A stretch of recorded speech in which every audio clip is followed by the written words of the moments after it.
My wife died about 9 years ago, and I found myself depressed for the first time in my life. And unfortunately, I chose alcohol as my anesthesia. And through that process, I went to rehab a few times and learned it's something when you cross that line, you cross that line. Well, I had a son that also had a tough time pulling up after his mom died. He also was addicted, but he was a freshman in college, and all of his buddies said, drink this, try this, you'll feel better, all the way to heroin. And Alex was a MVP, class president kind of kid, went all the way to Crime Stoppers. So he ran the gamut of what addiction can do to a normal, good kid. As a parent, I witnessed this demise of my son, and it drove me insane. There was no way I could fix it. Fortunately, I had the opportunity to go to a rehab with him about 2 years ago, and I was literally invited in to kind of hit the reset button, but I could go to rehab with my son to try to find out what this industry is all about and learn what they really do in here. Why is he going back 6 and 7 times into rehab? So while I was there, I literally was writing the Centers for Living business plan. I talked to rehab centers all over the country. I interviewed staff, former staff, clients, former clients, and just realized what was the cornerstone that was missing in this transitional living environment.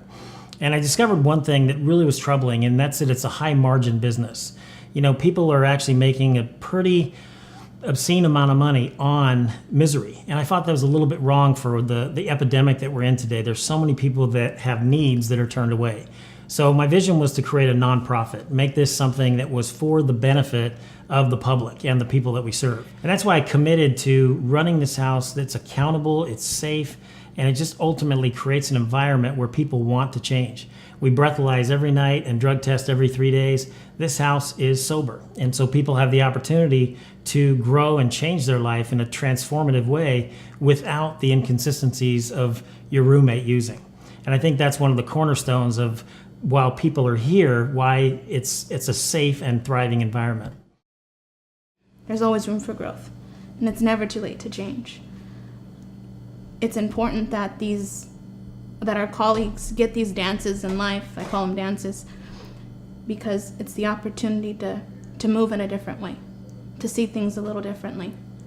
And sometimes that's all you need. I do feel that Centers for Living will meet you where you're at, especially if you're in that forward momentum. We want to be a part of that push, because it could be any of us. It takes one moment, one situation, and there it all goes. But it also takes one person with a strong purpose to pull you out.